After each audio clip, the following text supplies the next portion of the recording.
ನಮಸ್ತೆ. ಭಾರತ ಈಗ ತನ್ನ ಸಮುದ್ರಗಳ ರಕ್ಷಣೆಗೆ ಒಂದು ಹೊಸ ಶಕ್ತಿಶಾಲಿ ಹಡಗನ್ನು ಸೇರಿಸಿಕೊಂಡಿದೆ. 2026 ಏಪ್ರಿಲ್ 3ರಂದು ಭಾರತೀಯ ನೌಕಾಪಡೆ ತನ್ನ ಹೊಸ ಸ್ಟೀಲ್ ಫ್ರಿಗೇಟ್ ತಾರಗಿರಿಯನ್ನು ಸೇವೆಗೆ ಸೇರಿಸಿದೆ. ಇದು ಕೇವಲ ಯುದ್ಧ ಹಡಗು ಅಲ್ಲ, ಇದು ಒಂದು ಘೋಷಣೆ.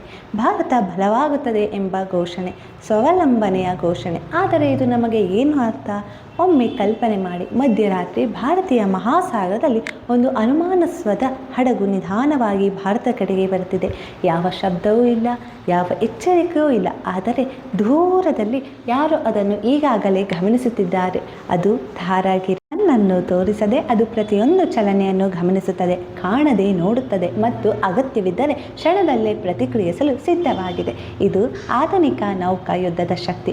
ಮುಂಬೈನ ಮಜಗಂ ಡಾರ್ಕ್ ಶಿಪ್ ಬಿಲ್ಡರ್ಸ್ ಲಿಮಿಟೆಡ್ನಲ್ಲಿ ನಿರ್ಮಿತವಾಗಿರುವ ಈ ತಾರಾಗಿರಿ ಪ್ರಾಜೆಕ್ಟ್ 17A ವರ್ಗದ ಒಂದು ಆಧುನಿಕ ನೌಕೆ. ಸುಮಾರು 6670 ಟನ್ ತೂಕವಿರುವ ಈ ನೌಕೆ ಭಾರತದ ತಂತ್ರಜ್ಞ ಶಕ್ತಿಯನ್ನು ತೋರಿಸುತ್ತದೆ.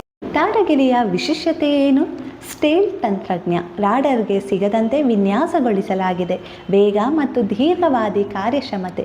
ಡೀಸೆಲ್ ಅಥವಾ ಗ್ಯಾಸ್ನ ಸಂಯುಕ್ತ ವ್ಯವಸ್ಥೆಯಿಂದ ಇದು ದೂರದ ಪ್ರಯಾಣಗಳನ್ನು ಸುಲಭವಾಗಿ ಮಾಡುತ್ತದೆ. ಮತ್ತು ಶಸ್ತ್ರಾಸ್ತ್ರ ಸಾಮರ್ಥ್ಯ. ಸೂಪರ್ಸೋನಿಕ್ ಕ್ಷಿಪಣಿಗಳು, ವಾಯು ರಕ್ಷಣಾ ವಿರೋಧಿ ತಂತ್ರಜ್ಞಗಳನ್ನು ಹೊಂದಿದೆ. ಇವುಗಳನ್ನೆಲ್ಲ ಆಧುನಿಕ ಕಂಬಾಟ್ ಮ್ಯಾನೇಜ್ಮೆಂಟ್ ಸಿಸ್ಟಮ್ ಮೂಲಕ ಸಮನ್ವಯಗೊಳಿಸಲಾಗಿದೆ. ಇದರಲ್ಲೇ ಮುಗಿಯೋದಿಲ್ಲ. ಈ ನೌಕೆಯ 75% ಹೆಚ್ಚು ಭಾಗ ಭಾರತದಲ್ಲೇ ನಿರ್ಮಿಸಲಾಗಿದೆ. 300ಕ್ಕೂ ಹೆಚ್ಚು ಭಾರತೀಯ ಕೈಗಾರಿಕೆಗಳು ಇದರಲ್ಲಿ ಪಾಲ್ಗೊಂಡಿವೆ. ಇದು ಆತ್ಮನಿರ್ಭರ ಭಾರತ ನಿಜವಾದ ಉದಾಹರಣೆ. ತಾರಾಗಿರಿ ಯುದ್ಧಕ್ಕಾಗಿ ಮಾತ್ರವಲ್ಲ, ಇದು ರಕ್ಷಣೆ ಕಾರ್ಯಗಳು, ವಿಪತ್ತು ಪರಿಹಾರ ಮತ್ತು ಮಾನವೀಯ ಸೇವೆಗಳಿಗೆ ಸಹ ಬಳಸಬಹುದು. ಇದು ಬಹುಮುಖ, ಇದು ಶಕ್ತಿಶಾಲಿ, ಇದು ಸಿದ್ಧ.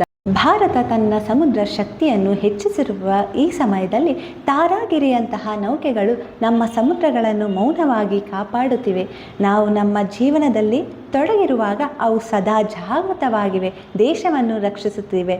ರೂಟ್ಸ್ ಆಫ್ ಭಾರತ್ ಜೊತೆಗೆ ಸಂಪರ್ಕದಲ್ಲಿರಿ, ನಿಮ್ಮ ಮೂಲಗಳನ್ನು ಮರೆಯಬೇಡಿ. Stay connected. Roots of Bharat. Jai